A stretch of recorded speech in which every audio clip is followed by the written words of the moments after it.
Hello guys, আসসালামু আলাইকুম and welcome to ভূত আড্ডা। দেখতে দেখতেই পার হয়ে গেল আমাদের ভূত আড্ডা চ্যানেলের 50টি এপিসোড। আজকে আপনারা শুনতে চলেছেন ভূত আড্ডা ইউটিউব চ্যানেলের 51তম এপিসোড। আশা করি আপনাদের আজকের এপিসোডটি ভয়ঙ্কর রকম সুন্দর লাগবে। আজকে যেহেতু শনিবার, আর শনিবার মানেই সজীব ভাইয়ের রাত, আর সজীব ভাইয়ের রাত মানেই আব্বাস হুজুরের দুর্দান্ত কোনো এক ঘটনা। হ্যাঁ, সেই নিয়ম অনুযায়ী আজকে আপনাদের জন্য নিয়ে এসেছি আব্বাস হুজুরের আরও একটি ভয়ঙ্কর ঘটনা। মনে আছে গত শনিবার আপনারা শুনেছিলেন আব্বাস হুজুরের বন্দিজিনের তাণ্ডব নামক একটি ভয়ঙ্কর ঘটনা। আজকে সেই ঘটনার সিকুয়েলস দ্বিতীয় পার্ট অর্থাৎ শেষ পার্ট নিয়ে এসেছি। আশা করি আজকের ঘটনাটি আপনাদের ভীষণ রকম ভালো লাগবে। তো শুধু এতটুকুই বলবো, ধৈর্য নিয়ে ঘটনাটি শুনুন, আপনারা নিরাশ হবেন না। আপনাদের অসম্ভব রকম ভয়ের শিহরণ জাগিয়ে দেবে আজকের ঘটনাটি। তো মূল ঘটনায় যাওয়ার আগে আপনাদেরকে বলতে চাই, আপনারাও যদি আমাদেরকে ঘটনা পাঠাতে চান সেক্ষেত্রে কিন্তু আপনাদের কাছে দুইটি বই আছে। প্রথমত, আপনারা সরাসরি আমাদেরকে হোয়াটসঅ্যাপে নক দিতে পারেন, আর হোয়াটসঅ্যাপ নাম্বারটি আমাদের ডিসক্রিপশন বক্সে অথবা কমেন্ট বক্সে প্রিন্ট আপ করা আছে। এছাড়াও আপনারা চাইলে কিন্তু আমাদেরকে সরাসরি মেল করতে পারেন আপনাদের ঘটনাগুলি, আর ইমেল অ্যাড্রেসটি হচ্ছে bhutadda.stories@gmail.com bhutadda.stories@gmail.com। তো এই ছিল আমাদের কিছু নিয়মাবলী, আশা করি আপনারা বুঝতে পেরেছেন। তো আর কথা বাড়াবো না, এখন সরাসরি চলে যাব আমাদের আজকের মূল ঘটনায়। চলুন শুনে আসি বন্দিজিনের তাণ্ডব নামক ভয়ঙ্কর ঘটনাটি।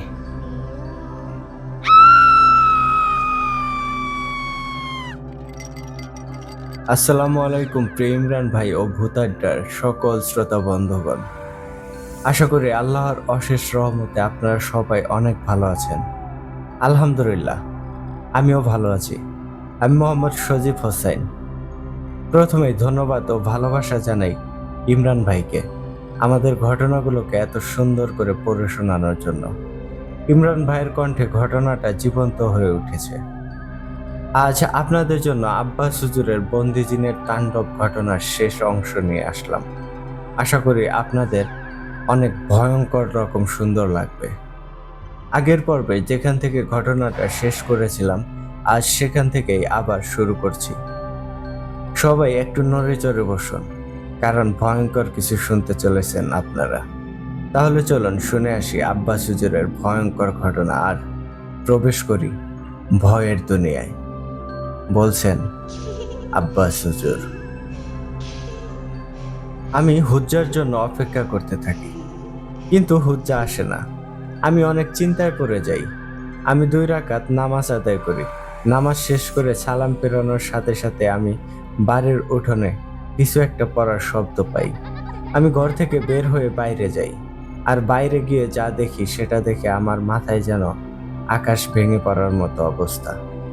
আমি দেখি সুলতান হুজ্জাকে কোলে নিয়ে দাঁড়িয়ে আছে। সুলতানের চোখ দুইটা লাল হয়ে গেছে। সুলতানকে দেখতে খুবই ভয়ঙ্কর লাগছিল। সুলতান তখন একটা মানুষের রূপেই ছিল। আমি সুলতানের এমন ভয়ঙ্কর রূপ আগে দেখিনি। আমি সুলতানের কাছে এগিয়ে যাই। তারপর সুলতানকে জিজ্ঞেস করি, হুজ্জার কি হয়েছে? হুজ্জার শরীর এমন ক্ষত বিক্ষত কেন?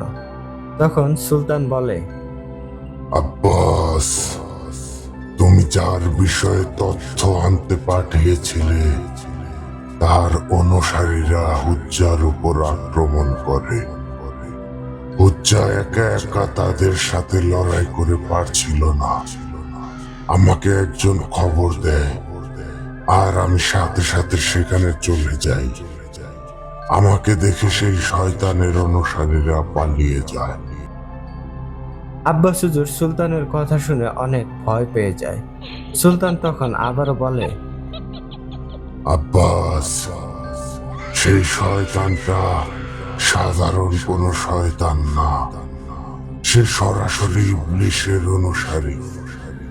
ওর সাথে এত সহজে মোকাবেলা করতে পারবে না।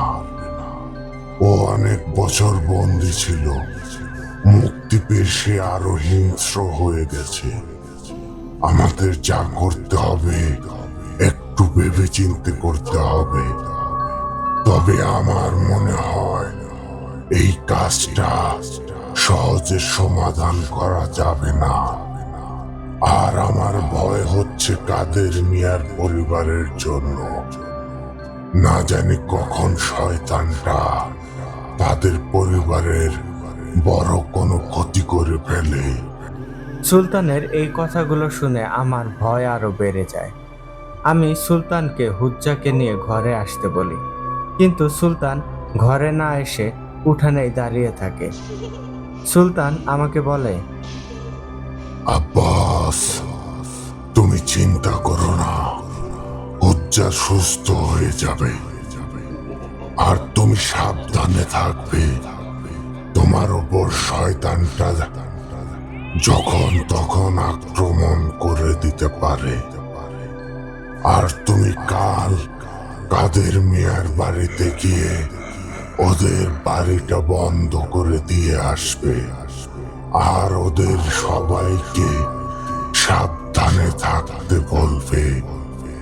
আমি নিজে শয়তানটার বিষয়ে খোঁজ খবর নেব।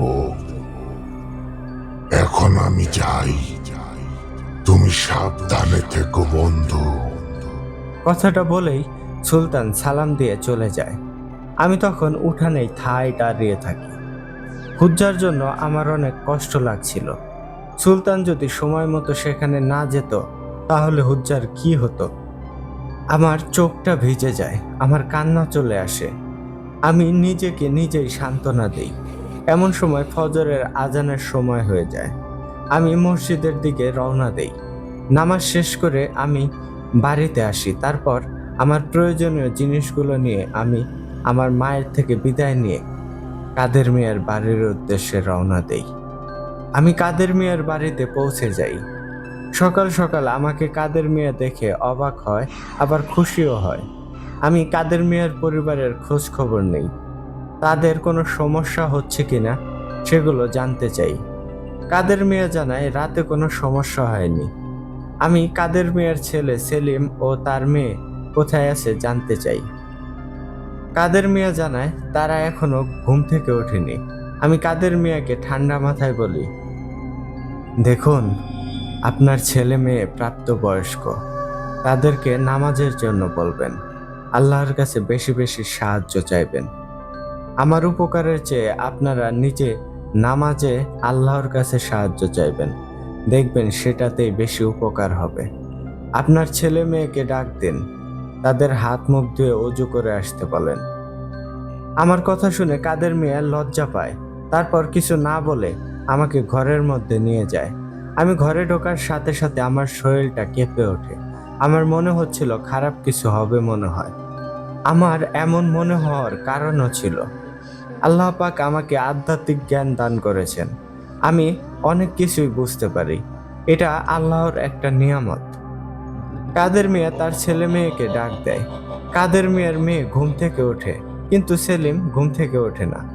কাদের মিয়া অনেক ডাকাডাকি করে, কিন্তু সেলিম কোনো সাড়া দেয় না। কাদের মিয়ার সাথে তার স্ত্রীও সেলিমকে ডাকে, কিন্তু সেলিমের কোনো সাড়া শব্দ নেই।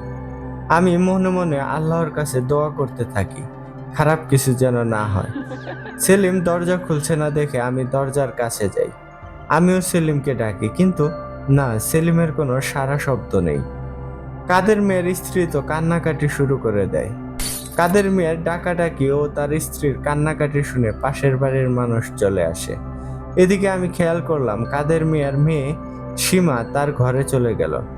বিষয়টা আমার কাছে আরো অস্বাভাবিক লাগে। আমি তখন কাদের মিয়াকে তার মেয়েকে ডেকে আনতে বলি। এদিকে পাশের বাড়ির মানুষ এসে দরজা ভাঙতে শুরু করে। কাদের মিয়া সীমার ঘরে যায় সীমাকে আনতে, আর এদিকে দরজা ভেঙে সেলিমের ঘরে প্রবেশ করা হয়। ঘরে ঢুকেই সবাই যা দেখে সেটা দেখে সেখানের উপস্থিত সবার শরীর যেন ঠান্ডা হয়ে যায়। সবাই ভয়ে চিৎকার করে ওঠে। সবার চিৎকার শুনে আমার বুঝতে বাকি রইল না কি হয়েছে। আমি ঘরে ঢুকে দেখি সেলিমের নিথর দেহটা নিচে পড়ে আছে। সেলিমের চোখ দুইটা খোলা, আর মুখ দিয়ে রক্ত বের হয়ে শরীর লাল হয়ে গেছে। রক্তগুলো শুকিয়ে গেছে। সেলিমের চোখ দেখে বোঝা যাচ্ছে সে ভয়ঙ্কর কিছু দেখেছে। কাদের মিয়ার স্ত্রী সেখানেই অজ্ঞান হয়ে যায়। কাদের মিয়া চিৎকার করে কান্না করে। উপস্থিত সবাই কাদের মিয়াকে সান্ত্বনা দেয়। আমি সেলিমের চোখ দুইটা বন্ধ করে দিলাম। কাদের মিয়ার বাড়িতে চিৎকার চেঁচামেচি শুনে আরো মানুষ চলে আসে। সবাই এসে সেলিমের লাশ দেখে ভয় পায়। সেলিমের লাশটা ঘর থেকে বের করে আনা হয়। আমি তখন সীমাকে খুঁজতে থাকি। হঠাৎ শুনতে পাই সীমা তার ঘর থেকে জোরে জোরে হাসছে। তখন কাদের মিয়ার বাড়িতে অনেক মানুষ। আমি দৌড়ে সীমার ঘরে যাই। আমার সাথে সাথে কাদের মিয়া ও আরো কয়েকজন যায়। গিয়ে দেখি সীমা বিছানায় পা ঝুলিয়ে বসে আছে, আর তার চুলগুলো সামনের দিকে। মুখ ঠিকভাবে দেখা যাচ্ছে না, কিন্তু সীমা হেসেই চলেছে। উপস্থিত সবাই অবাক হয়ে যায় সীমার এমন হাসি শুনে। তখন একজন সীমার দিকে এগিয়ে যায়। আমি সাথে সাথে তাকে বাধা দেই। তারপর সীমা বসা থেকে দাঁড়িয়ে যায়। মাথাটা একটা ঝাঁকি দিয়ে সামনের চুলগুলো পিছনের দিকে নিয়ে যায়। আর তখনই সবাই সীমার চেহারা দেখে ভয় পেয়ে যায়। সীমার চোখের মনি ছিল না, চোখের সব অংশ সাদা হয়ে গেছে। সীমা তখন একটা বিশ্রী হাসি দিয়ে বলে, হুজুর, তুই কি ভেবেছিস তুই আমার হাত থেকে এদেরকে বাঁচাতে পারবি? আমি এক এক করে এদের সবাইকে শেষ করে দেব, তারপর তোকে শেষ করব। আমার কাজে যে বাধা দেবে তার ওই মৃত্যু হবে। তোর চামচার কথাকে ভুলে গেছিস? তোর সব চামচাগুলোকে আমি এক এক করে শেষ করব।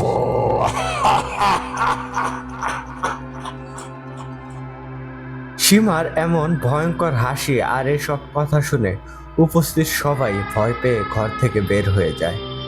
আমি আর কাদের মিয়া ঘরে থাকি। আমি আর কিছু না বলে পকেট থেকে তসবিটা বের করে সীমার দিকে এগিয়ে যাই।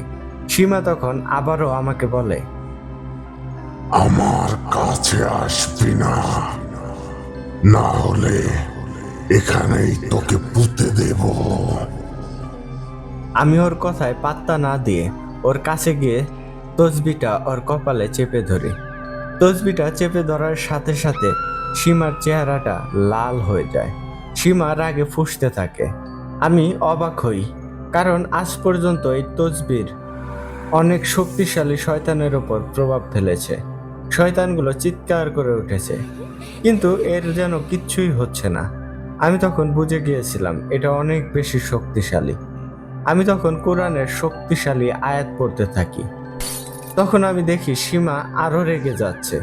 সীমার শরীরে থাকা শয়তানটা আমাকে বলে, দোয়া পড়া বন্ধ কর, নইলে তোদের সবাইকে এখানে মাটিতে পুঁতে রাখবো।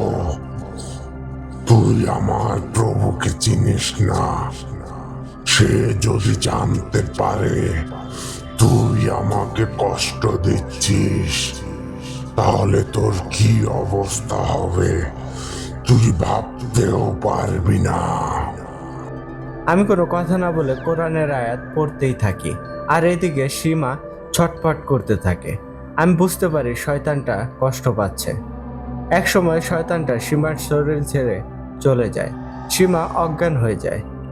কয়েকটা মহিলা সীমাকে বিছানায় শুইয়ে দেয়। এদিকে সেলিমের দাফনের ব্যবস্থা করা হয়।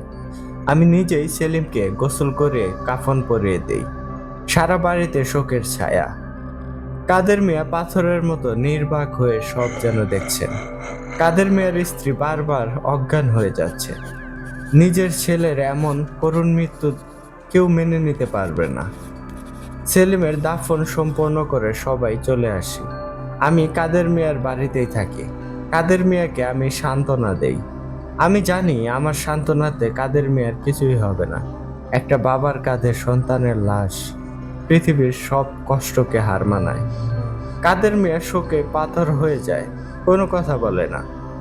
কাদের মিয়ার স্ত্রীকে কিছু মহিলারা সান্ত্বনা দেয় এদিকে সীমা তখনও অজ্ঞান হয়ে আছে।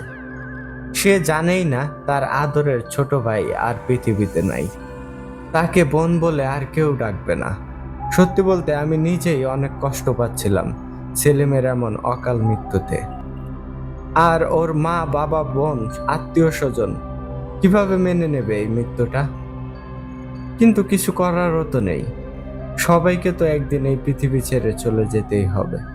সন্ধ্যার সময় সীমার জ্ঞান ফেরে। জ্ঞান ফিরতেই সীমা তার ভাইয়ের খোঁজ করতে থাকে। ততক্ষণে সীমা জেনে গেছে তার ভাই আর নেই। সীমা চিৎকার করে কান্না শুরু করে। ছোট ভাইয়ের মৃত্যুটা সে মেনে নিতে পারছে না। সীমার সাথে তার বাবা মাও কান্না করে দেয়। আহ, কি করুণ সেই দৃশ্য! এমন দৃশ্য দেখে একটা পাষাণ মানুষেরও চোখ দিয়ে পানি পড়তে বাধ্য হয়। সারাদিন পার হয়ে সন্ধ্যা হয়ে যায়। মাগরিবের নামাজের সময় হয়ে যায়। আমি কাদের মিয়াকে সাথে করে মসজিদে যাই নামাজ আদায় করতে।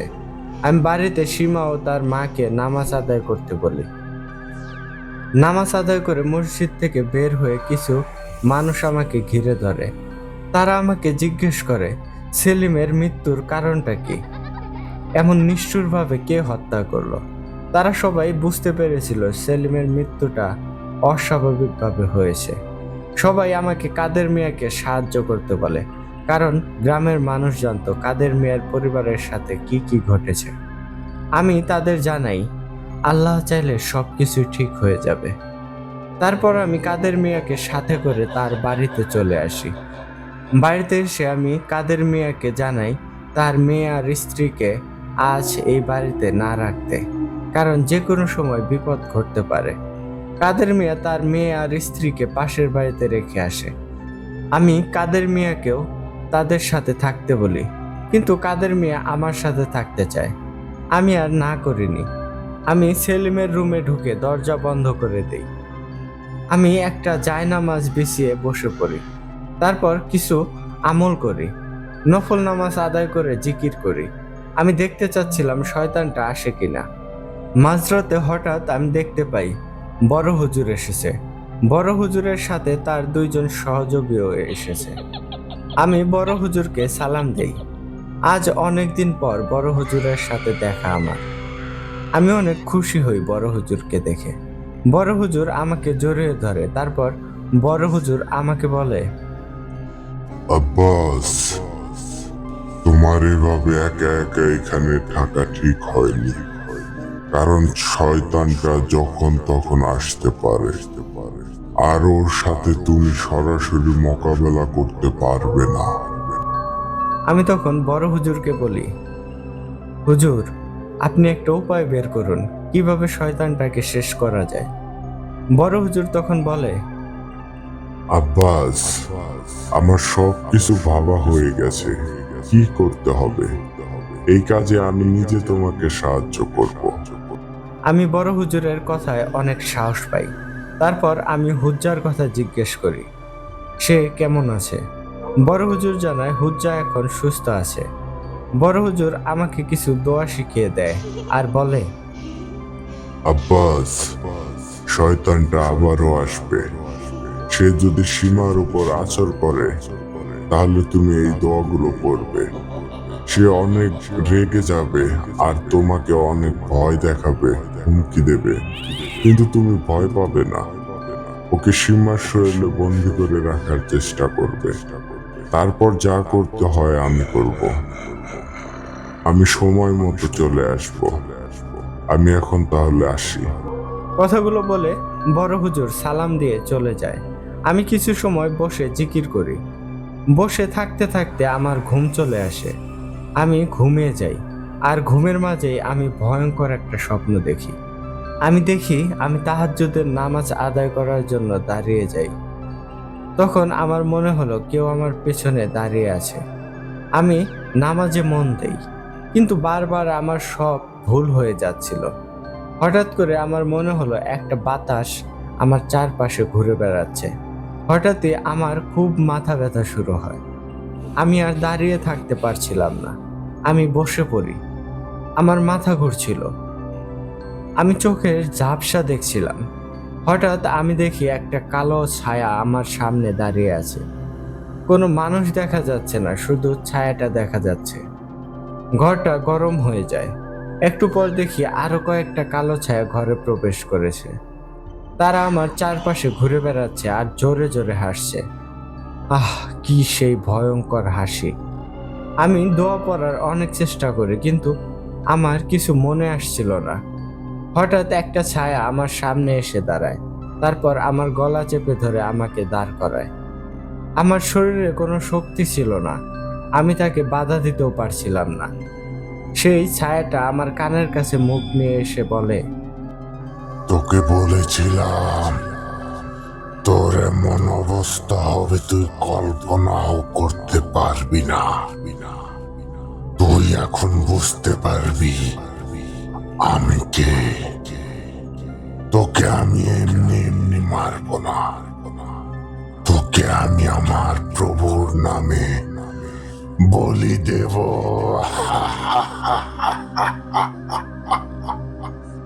আমি নির্বাক হয়ে সব শুনছিলাম, কিন্তু আমি কিছু করতে পারছিলাম না। আমি কেমন একটা ঘোরের মধ্যে ছিলাম। আমি সব কিছু দেখছিলাম, সব কথা শুনছিলাম, কিন্তু আমি কিছুই যেন করতে পারছিলাম না। তারপর দুইটা কালো ছায়া অবয়বে পরিণত হয়। তারা আমার হাতে পায়ে শিকল পরিয়ে দেয়, তারপর আমাকে টানতে টানতে নিয়ে যায়। তারা আমাকে আকাশের দিকে নিয়ে যায়। আমি শূন্যের উপরে হাঁটছিলাম। আমি দেখি আমার চারপাশে হাজারো কালো অবয়ব। তারা সবাই আকাশের দিকে তাকিয়ে আছে। তারপর আমাকে একটা জায়গায় নিয়ে যায়।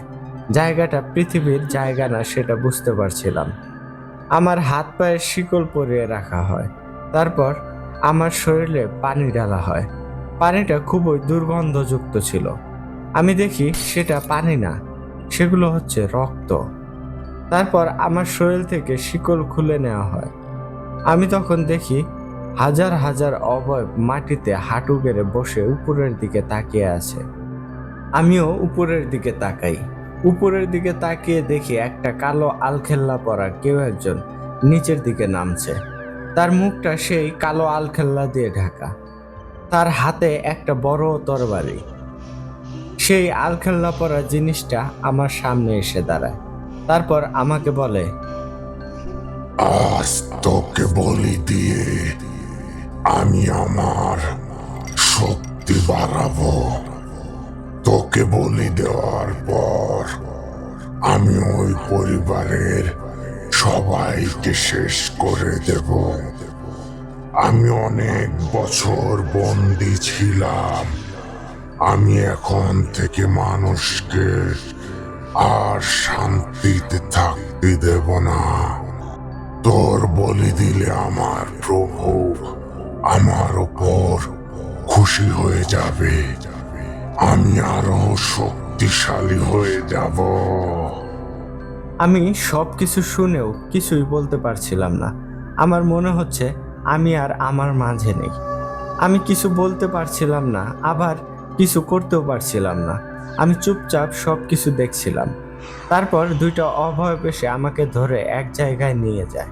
সেখানে দেখি সেই আলখেল্লা পরা শয়তানটা দাঁড়িয়ে আছে। আমাকে আলখেল্লা পরা শয়তানটার সামনে নিয়ে যায়। তারপর একজন আমার দুই হাত পেছনে নিয়ে বেঁধে দেয়। তারপর শয়তানটা তার মুখের ওপর থেকে কাপড়টা সরায়। আমি শয়তানটার চেহারা দেখে তখন অনেক বেশি ভয় পেয়ে যাই। শয়তানটার মাথার কাছে আগুন জ্বলছে। তার মাথা, মুখ কিছুই দেখা যাচ্ছে না, শুধু একটা জ্বলন্ত আগুন দেখা যাচ্ছে। তারপর শয়তানটা আমার গলার কাছে তরবারি ধরে। শয়তানটা তরবারি দিয়ে আমার গলায় আঘাত করবে, আর তখনই আমার ঘুম ভেঙে যায়। আমি দেখি কেউ একজন আমাকে একটা ধাক্কা দেয়। তার ধাক্কাতে আমার যেন ঘুমটা ভেঙে যায়। ঘুম ভাঙতে আমি তাকিয়ে দেখি সুলতান দাঁড়িয়ে আছে। স্বপ্নটা দেখে আমি সত্যিই অনেক বেশি ভয় পাই। সুলতান আমার চোখে ভয় দেখতে পেয়েছিল মনে হয়। আমি উঠে দাঁড়াই। তারপর সুলতান আমাকে বলে, আব্বাস, শয়তানরা তোমাকে তার নিয়ন্ত্রণে আনার চেষ্টা করছে। তুমি যেই স্বপ্ন দেখেছিলে সেটা কিন্তু ভালো না।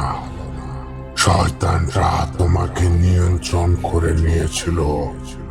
তোমাকে বারবার বলেছি সাবধানে থাকতে। সুলতানের কথা যেন আমার মাথায় ঢোকে না। আমি তখনও একটা ঘোরের মধ্যে ছিলাম। আমার মাথা ব্যথা করছিল খুব। আমি সুলতানের দিকে তাকিয়ে থাকি। সুলতান তখন আমার মাথায় হাত দেয়। তখন হাত দেয় আর দোয়া পরে ফু দেয়। তখন আমার হুঁশ আসে। আমার শরীরটা ঝাঁকি দিয়ে ওঠে। সুলতান আমাকে বলে, আব্বাস, শয়তানটার সব তথ্য আমি পেয়েছি, কিন্তু তোমাকে নিয়ে আমার চিন্তা হচ্ছে। তোমাকে তো শয়তানটা তার নিয়ন্ত্রণে নিয়ে নিয়েছিল। শয়তানটা যাচ্ছে সে তোমাকে তার নিয়ন্ত্রণে নিয়ে তোমাকে তার প্রভু ইবলিসের নামে বলি দিতে। তোমাকে আরো সাবধান থাকতে হবে আব্বাস। আমি সুলতানের কথা শুনে বলি, আমার কি হয়েছিল জানি না, হঠাৎ করে খুব ঘুম পেল। তারপর স্বপ্ন দেখলাম। তারপর দেখি তুমি এসে ধাক্কা দিলে আমার ঘুম ভেঙে গেল। তখন সুলতান আমাকে বলে, আব্বাস, শয়তানটা দূর থেকেই তোমাকে নিয়ন্ত্রণ করতে পারে। সে এতই শক্তিশালী। শয়তানটা আগে তোমাকে শেষ করতে চায়, তারপর কাদের মিয়ার পরিবারকে। আমি কি বলবো বুঝতে পারছিলাম না। আমার মনে হচ্ছিল আমি আবার কেমন একটা ঘোরের মধ্যে চলে যাচ্ছি। আর তখনই আমি শুনি পাশের বাড়ি থেকে সীমার চিৎকার শোনা যাচ্ছে। কাদের মিয়া উঠে পাশের বাড়ি যায়। তারপর সুলতান আমাকে বলে, আব্বাস, শয়তানটা সীমার উপর আসর করেছে। তুমি সীমাকে এই ঘরে নিয়ে আসো। শয়তানটাকে সীমার শরীরে বন্দি করবে। বাকিটা আমি আর বড় হুজুর দেখে নেব। সুলতান তখন অদৃশ্য হয়ে যায়। আমি পাশের বাড়ি গিয়ে সীমাকে বাড়িতে নিয়ে আসতে বলি। কাদের মিয়া ও তার স্ত্রী সীমাকে ধরে বাড়িতে নিয়ে আসে। আমি সীমাকে সেলিমের ঘরে নিয়ে যেতে বলি আর সাথে কাদের মিয়াকে থাকতে বলি। সীমা নিজেই সেলিমের ঘরে গিয়ে বিছানার উপর ধ্যান করার মতো করে বসে পড়ে। আমি ঘরে ঢুকতেই সীমা একটা হাসি দেয় আর মোটা এবং ভারী গলায় আমাকে বলে, হুজুর, তুই এইটুকুতেই ভয় পেয়ে গেলি? তোর জন্য আরো কত কিছু অপেক্ষা করছে, সেটা তুই জানিস না। তোর চামচাগুলো আমার কিছুই করতে পারবে না, আর তোকেও বাঁচাতে পারবে না। তোর মৃত্যু হবে আমার হাতে। তুই এখন আমার হাতের পুতুল। এখন থেকে তোকে আমি নিয়ন্ত্রণ করব।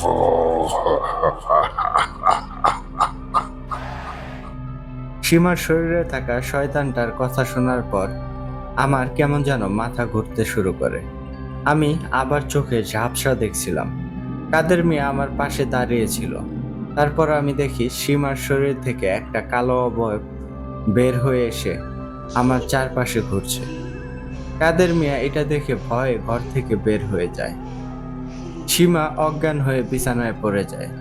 আমি দাঁড়িয়ে থাকতে পারছিলাম না। আমি বসে পড়ি সেখানেই। আমার পুরো শরীরে যন্ত্রণা শুরু হয়। মনে হচ্ছে কেউ আমার শরীরের ভেতর ঢুকে হাড়গুলি মাংস থেকে আলাদা করে দিচ্ছে। এত কিছু হচ্ছে কিন্তু আমি কোনো কথা বলতে পারছিলাম না। সেই কালো অভয়টাও অদৃশ্য হয়ে যায়। আমার কি যেন হয়ে যায়। আমি সীমার কাছে গিয়ে সীমার গলা চেপে ধরি। সীমা অজ্ঞান অবস্থায় ছিল। সীমার গলা চেপে ধরতেই সীমা কাশি দিয়ে ওঠে। আমার মাথায় তখন খুন চেপে বসেছে। আমি আরো জোরে সীমার গলা চেপে ধরি। ততক্ষণে সীমার জ্ঞান ফিরে আসে। সীমা নিঃশ্বাস নিতে পারছিল না। সীমার চোখ দুইটা বড় বড় হয়ে যায়। আমি সবই বুঝতে পারছিলাম, কিন্তু আমার মাথায় তখন সীমাকে হত্যা করার নেশা চেপে বসে। হঠাৎ আমি শুনতে পাই কেউ আমার কানের কাছে ভারী কণ্ঠে বলছে, আব্বাস, তুই পারবি। মেয়েটাকে মেরে ফেল। ওকে বাঁচিয়ে রেখে কোনো লাভ নেই। তুই এখন থেকে আমার গোলাম, আর আমি তোর প্রভু। তোর প্রভু তোকে আদেশ করছে, এই মেয়েটাকে মেরে ফেল। কথাগুলো শোনার পর আমার মধ্যে একটা অজানা কারণে সাহস চলে আসে। আমি আমার শরীরের সব শক্তি দিয়ে সীমার গলা চেপে ধরি। সীমা বাঁচার জন্য ছটফট করতে থাকে। এমন সময় কাদের মিয়া চলে আসে। কাদের মিয়া এসে দেখে আমি সীমার গলা চেপে ধরে আছি। কাদের মিয়া আমাকে সরিয়ে দিতে চায় কিন্তু পারে না। আমি তখন সীমাকে ছেড়ে কাদের মিয়ার গলা চেপে ধরি। এটা দেখে কাদের মিয়ার স্ত্রী চলে আসে। আমি কাদের মিয়ার স্ত্রীর গলাও চেপে ধরি। দুই হাত দিয়ে দুজনের গলা চেপে ধরি। তাদেরকে এক প্রকার শূন্যে তুলে ধরি। দুজনেই আমার হাত থেকে ছাড়া পাওয়ার জন্য চেষ্টা করে। হঠাৎ করে আমি আমার ঘাড়ে একটা আঘাত পাই। আমি পিছনে তাকিয়ে দেখি সুলতান, বড় হুজুর ও তার দুইজন সহযোগী দাঁড়িয়ে আছে। তাদের দেখে আমার রাগ আরো বেড়ে যায়। আমি কাদের মিয়া ও তার স্ত্রীকে ছেড়ে দেই। তারপর আমি সুলতানের গলা চেপে ধরতে যাই। তখন সুলতান আমার হাত ধরে ফেলে। আমার শরীর কাঁপতে শুরু করে। বড় হুজুর তখন আমার কাছে এগিয়ে আসে।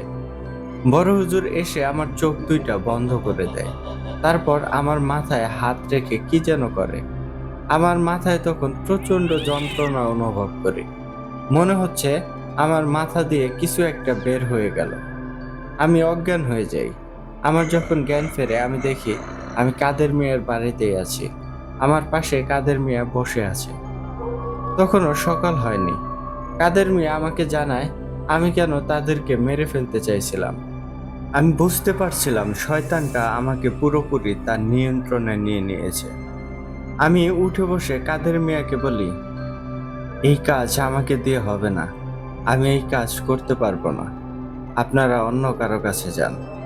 আমার কথা শুনে কাদের মিয়া আমার হাত ধরে আর বলে, হুজুর, আপনি এমন কথা বলবেন না। আপনি আমাদেরকে সাহায্য করুন। এমন সময় আমি দেখি বড় হুজুরের একজন সহযোগী ঘরের মধ্যে দাঁড়িয়ে আছে। তাকে শুধু আমিই দেখতে পাচ্ছি। সেই ইশারায় কাদের মিয়া ও তার স্ত্রীকে ঘর থেকে বের হয়ে যেতে বলে। আমি কাদের মিয়াকে চলে যেতে বলি। তারা কোনো কথা না বলে ঘর থেকে বের হয়ে যায়। আমি ঘরের দরজা লাগিয়ে দিই। একটু পর সুলতান, হুজ্জা, বড় হুজুর একত্রে ঘরে প্রবেশ করে। আমি সবাইকে সালাম দেই। সবাই আমার সালামের জবাব দেয়।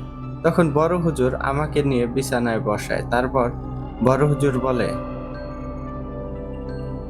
আব্বাস, তোমার মতো একজন সাহসী মানুষের মুখে এসব কথা মানায় না। তুমি একটা শয়তানের ভয়ে মানুষের উপকার করতে ভয় পাচ্ছ। তুমি কি ভুলে গেছো আল্লাহর শক্তির কাছে শয়তানের শক্তি তুচ্ছ? আল্লাহ তোমাকে এলেম দিয়েছেন, সাহস দিয়েছেন। শয়তানকে কি ভয় পাওয়ার জন্য তোমাকে সাবধানে থাকতে বলেছি, কিন্তু তুমি বারবার বেখেয়ালি হয়ে গিয়েছো। তুমি কাদের মিয়া, তার মেয়ে আর স্ত্রীকে হত্যা করতে গিয়েছিলে।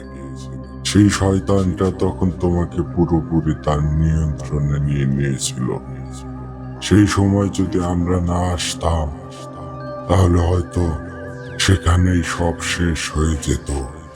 নিজেকে শক্ত করো আব্বাস। আল্লাহর উপর ভরসা রাখো, বিশ্বাস রাখো, তিনিই তোমাকে সাহায্য করবে। আমি চুপ করে হুজুরের কথা শুনছিলাম। সুলতান আর হুজ্জা আমার কাছে এগিয়ে আসে। তারপর আমার কাঁধে হাত রেখে সুলতান বলে, আব্বাস, তুমি হলে আল্লাহর সকল সৃষ্টির মাঝে সেরা। তুমি শয়তানকে ভয় পাবে এটা মানায় না। ভয় পেও না, আমরা সবাই তোমার সাথে আছি। এই শয়তানটাকে আমরা সবাই মিলে শেষ করব। তুমি 2 দিন বিশ্রাম নাও, বাড়িতে যাও। কাদের মিয়ার পরিবারকে আমরা দেখে রাখবো। 2 দিন পরই তুমি আবার এখানে আসবে। তারপর শয়তানটার মোকাবেলা করবে। তারপর আরো বেশ কিছু সময় কথা বলে সবাই চলে যায়। আমি বসে বসে ভাবতে থাকি, কি হচ্ছে আমার সাথে? শয়তানটা আমাকে তার নিয়ন্ত্রণে কিভাবে নিচ্ছে? আমার মাঝে তখন জিদ চেপে বসে। সত্যিই তো, আমি কেন শয়তানকে ভয় পাবো? আমি তো শয়তানটার সাথে মোকাবেলা করার জন্য নিজেকে তৈরি করব। আমি ঘর থেকে বের হয়ে আসি। তারপর কাদের মিয়াকে বলি, আমি সকালবেলায় চলে যাব। 2 দিন পর আমি আবার আসব। তবে চিন্তা করবেন না, এই 2 দিন আপনাদের কিচ্ছুই হবে না। অদৃশ্য থেকে আপনাদের কেউ রক্ষা করবে। রাতে দরকার না হলে বাইরে বের হবেন না। আর যদি কোনো কিছু দেখতে পান তাহলে ভয় পাবেন না। যাদের দেখতে পাবেন তারা আমার বন্ধু। তারা কেউ আপনাদের কোনো ক্ষতি করবে না। তারা আপনাদের সুরক্ষার জন্য পাহারা দেবে। কাদের মিয়া আর কিছু বলে না। ফজরের নামাজের সময় হয়ে যায়। কাদের মিয়াকে সাথে করে মসজিদে যাই। তারপর নামাজ আদায় করে আমি আমার বাড়িতে চলে আসি। 2 দিন আমি শুধু আমল করি বেশি বেশি। নফল নামাজ আদায় করে আল্লাহর কাছে সাহায্য চাই। তবে রাতের বেলায় আমার মনে হতো আমি মনে হয় কোনো ঘোরের মধ্যে চলে যাচ্ছি। তখনই আমি বেশি বেশি আমল করতাম। তারপর সবকিছু ঠিক হয়ে যেত। আমি নিজেকে পুরোপুরি প্রস্তুত করে নেই। 2 দিন পর আমি কাদের মিয়ার বাড়িতে যাই। এই 2 দিন সুলতান, বড় হুজুর কারোর সাথে আমার যোগাযোগ হয়নি। কাদের মিয়ার বাড়িতে গিয়ে কাদের মিয়াকে জিজ্ঞেস করি 2 দিন তাদের সাথে কোনো সমস্যা হয়েছে কিনা। কাদের মিয়া তখন আমাকে ভয়ঙ্কর একটা কথা বলে।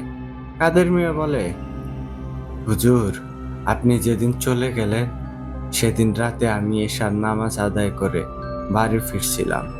সেদিন কেন জানি রাস্তায় মানুষ ছিল না। আমি একা একাই আসছিলাম। চারপাশে তেমন অন্ধকারও ছিল না। আমি যখন হাঁটছিলাম আমার মনে হচ্ছিল কেউ আমার পিছনে পিছনে আসছে। আমি একবার পিছনে তাকাই কিন্তু কাউকে দেখতে পাই না। আমি বেশ ভয় পাই।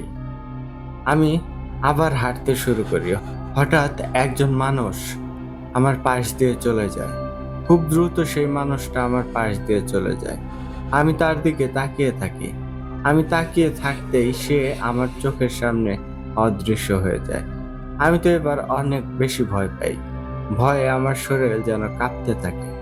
আমি দোয়া পড়তে শুরু করি। হঠাৎ দেখি একটা মাথাবিহীন মানুষ আমার সামনে চলে আসে। তার গলা থেকে রক্ত পড়ছিল। আমি তো ভয়ে চিৎকার দেই।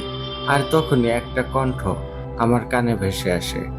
অনেক ভয়ঙ্কর কণ্ঠে আমাকে কেউ বলে, তুই কি ভেবেছিস তুই আমার হাত থেকে বাঁচতে পারবি? তুই যাকে এনেছিস সে আর আসবে না। সে ভয় পেয়ে চলে গেছে। তোদের কেউ বাঁচাতে পারবে না। তোদের মৃত্যু আমার হাতেই হবে।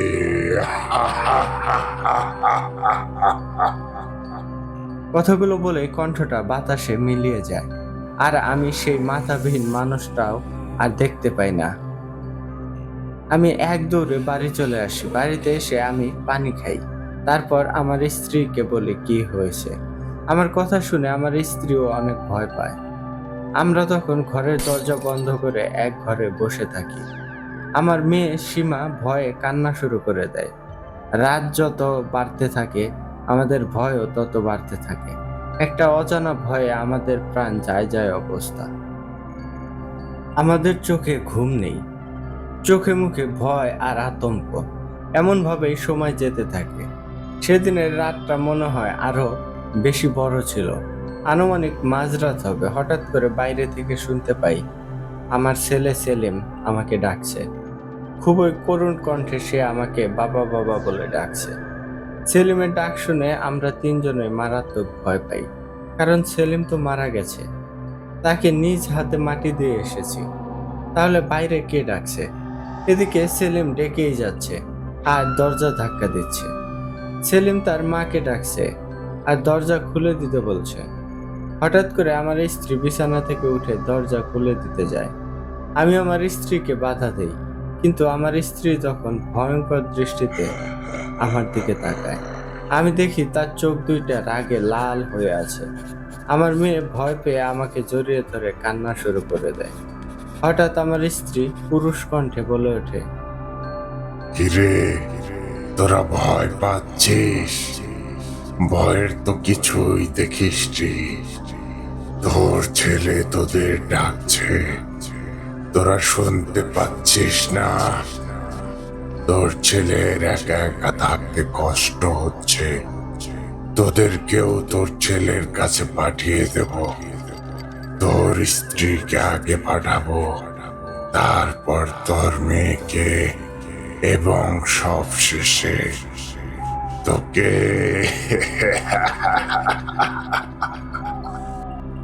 খুব ভয়ঙ্কর কণ্ঠে কথাগুলো বলে। আমার মেয়ে তখন অজ্ঞান হয়ে যায়। আমার স্ত্রী দরজা খুলে বাইরে চলে যায়। আমি কি করব বুঝতে পারছিলাম না। তখন আমি মনে মনে ভাবি, যা হবার হবে, আমার স্ত্রীকে আগে বাঁচাতে হবে।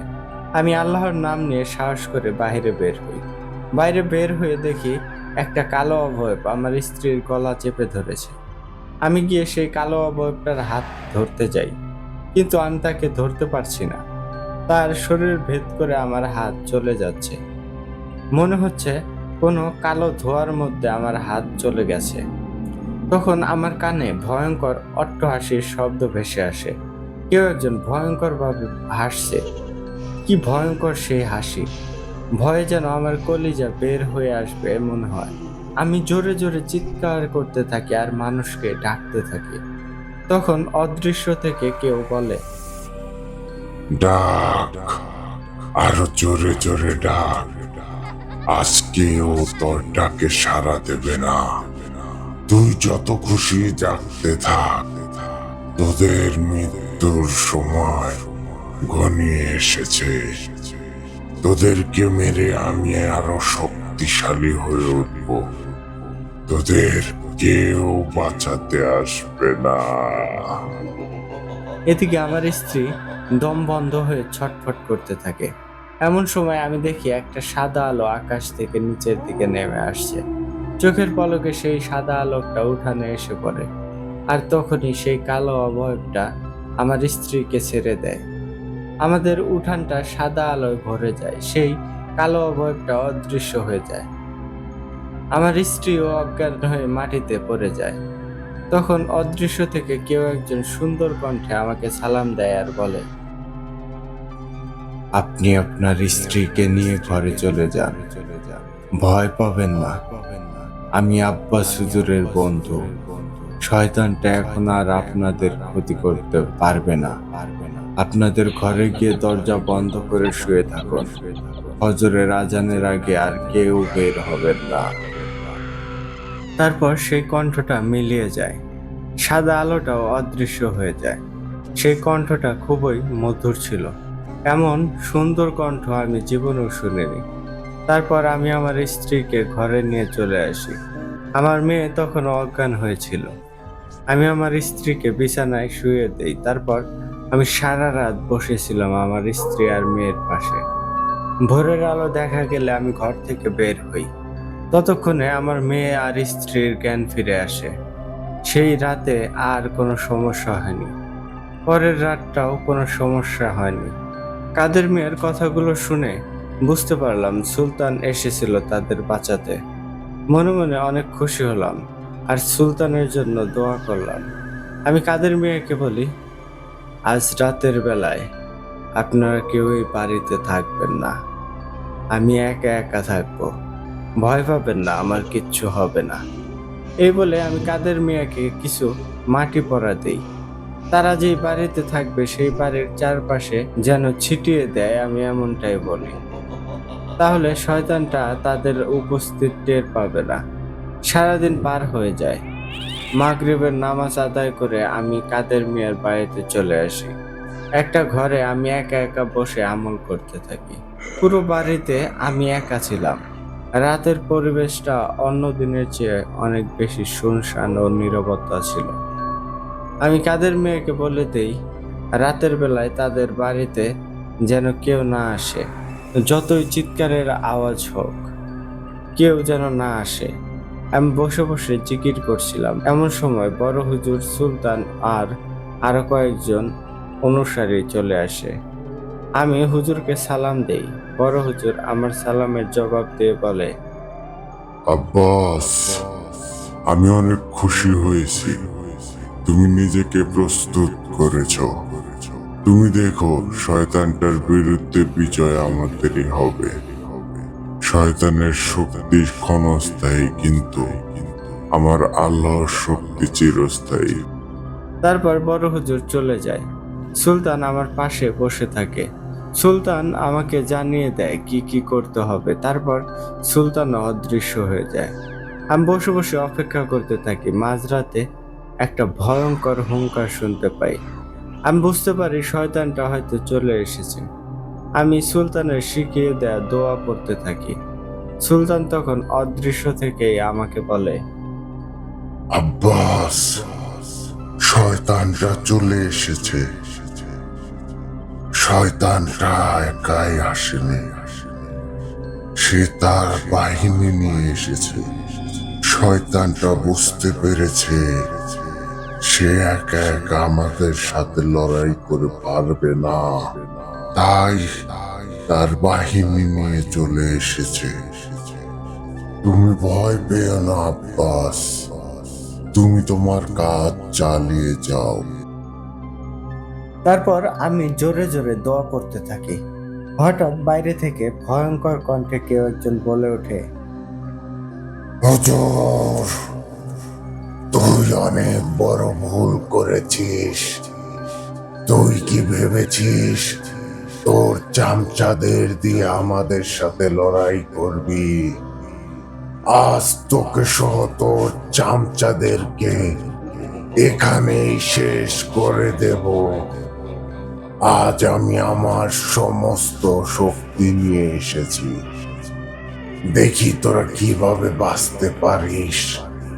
আমার শক্তির কাছে আজ তোরা সবাই শেষ হয়ে যাবি। আমি আজ তোদের দেখিয়ে দেব আমার শক্তি। আমাকে বন্দি করে রাখা এত সহজ না। আমাকে তোরা কেউ আটকাতে পারবি না। আমি তোদের মনুষ্য সমাজকে ধ্বংস করে দেব। আমি আমার প্রভুর কাছে আদেশ পেয়েছি, তোরা কেউ এখান থেকে বেঁচে ফিরতে পারবি না। ডাক তোর চামচাদেরকে, দেখি ওরা আমার কি করতে পারে। আজ এখানেই শেষ পরিণতি ঘটবে। তোরা সবাই একসাথে মরবি।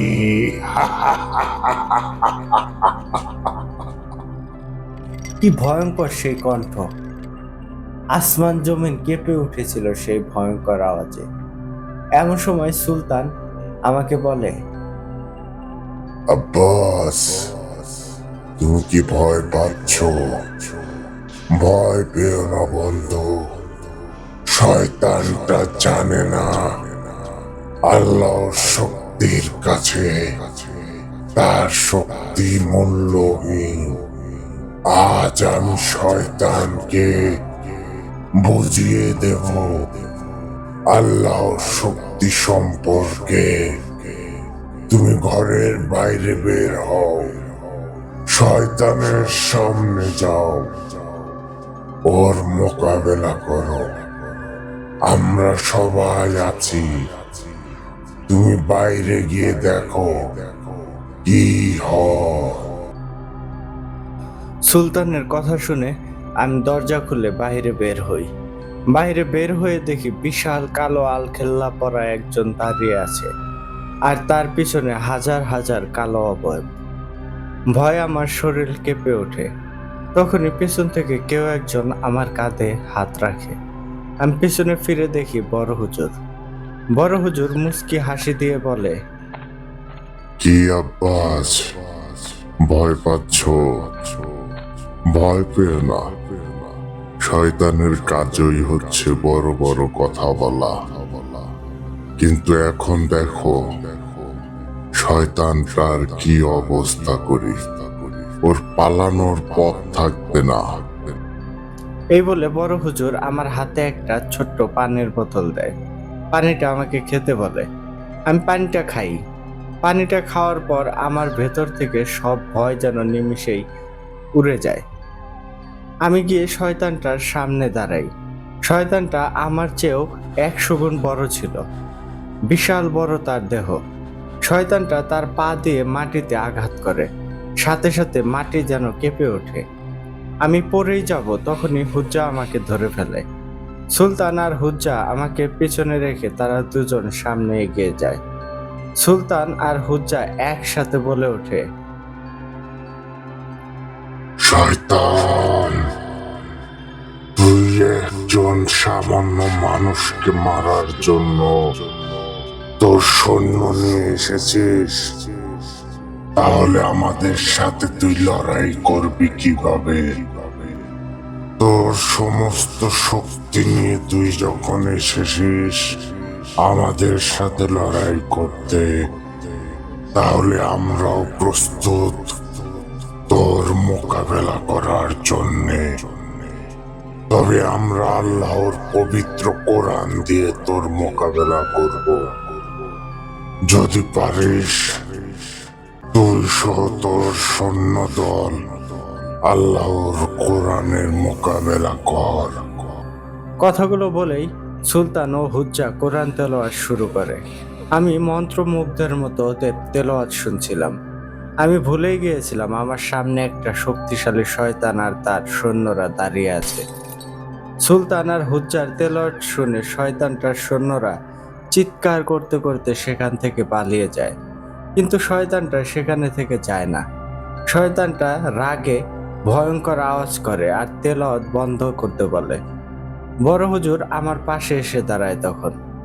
তারপর বড় হুজুর তার পকেট থেকে একটা সাদা কাপড় বের করে। সেই সাদা কাপড়ে একটা পাথর ছিল। পাথরটা সাদা আলোর মতো ঝলমল করছিল। এদিকে সুলতান আর হুজ্জা তখনও তেলাওয়াত করছিল।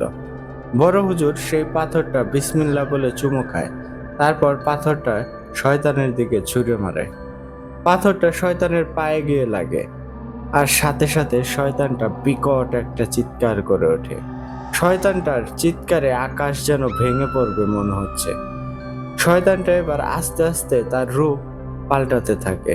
সে একটা সাধারণ মানুষের আকারে চলে আসে। তারপর হুজ্জা শয়তানটার গলা চেপে ধরে। তখন হুজ্জাকে সুলতান বাধা দেয়। সুলতান বলে, হুজ্জা, শয়তানটাকে মারার দরকার নেই। ওকে আজীবন বন্দি করে রাখবো। ওকে বন্দি রেখে তিলে তিলে মারবো। ওকে দেখাবো আমাদের আল্লাহর শক্তি কত বড়।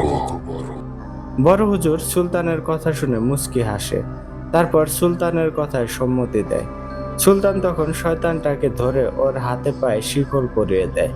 তারপর বড় হুজুরের সাথে আসা তার কিছু সহযোগীকে নিয়ে চলে যেতে বলে।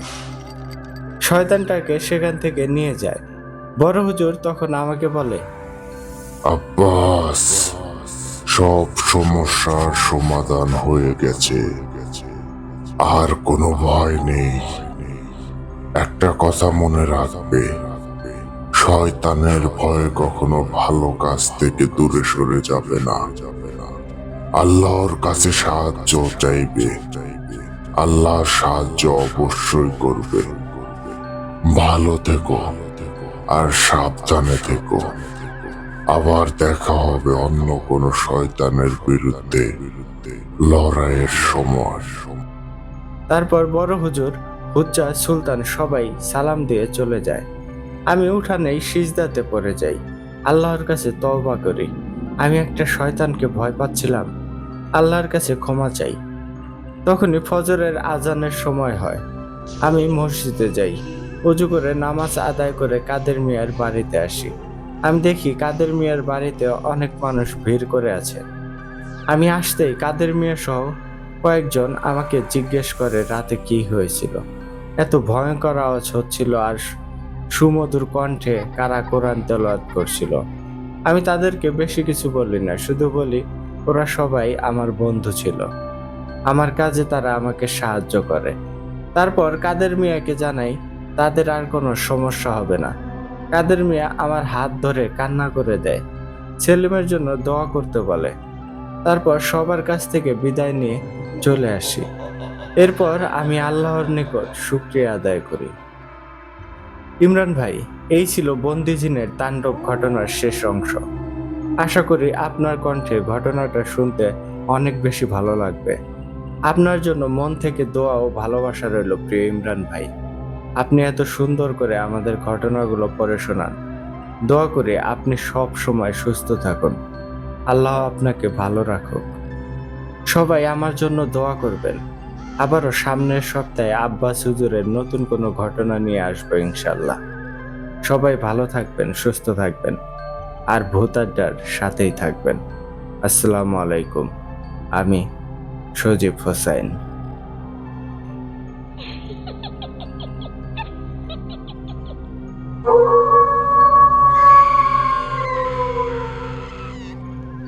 ওয়ালাইকুম আসসালাম সজীব ভাই। আরে ভাই, কি ঘটনা লিখছেন! এক কথায় অসাধারণ মাস্টারপিস একটা ঘটনা ভাই। ঘটনাটা পড়ার সময় আমার রীতিমতো ঘাম ছুটে গেছিল ভাই। এতটা ভয়ঙ্কর ছিল আপনার আজকের স্টোরিটা। আশা করি আমাদের শ্রোতা বন্ধুদের অসম্ভব রকম ভালো লেগেছে। আমি চেষ্টা করব বন্দিজিনের তাণ্ডব ঘটনাটির 2টা পার্ট একত্র করে আপনাদের জন্য পাবলিশ করার জন্য। তো বন্ধুগণ, আপনারা কিন্তু অবশ্যই কমেন্ট করে জানাবেন সজীব ভাইয়ের আজকের বন্দিজিনের তাণ্ডব ঘটনাটির শেষ পার্ট কেমন লাগলো।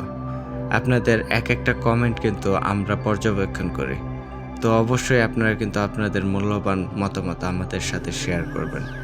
ভালো লাগলো বা খারাপ লাগলো সবটাই আমাদের সাথে আপনারা নির্দ্বিধায় শেয়ার করতে পারেন। তো এই ছিল আজকের এপিসোড। আশা করি আপনাদের অনেক ভালো লেগেছে। আর আপনারাও যদি আমাদেরকে ঘটনা পাঠাতে চান, সেক্ষেত্রে কিন্তু আমাদের ডেসক্রিপশন বক্সে অথবা কমেন্ট বক্সে আমাদের হোয়াটসঅ্যাপ নাম্বার এবং ইমেল অ্যাড্রেসটি প্রিন্ট আপ করা আছে। আপনারা আপনাদের জানাশোনা সেরা ভয়ের ঘটনাটি আমাদেরকে লিখে পাঠিয়ে দিন। আপনাদের ঘটনার অপেক্ষায় রইলাম। তো কথা হচ্ছে আগামী এপিসোডে নতুন কোনো ভয়ঙ্কর ঘটনা নিয়ে। টিল দেন সবাই ভালো থাকুন, সুস্থ থাকুন। আমি ইমরান এইচ খান এখানে বিদায় নিচ্ছি। আসসালামু আলাইকুম।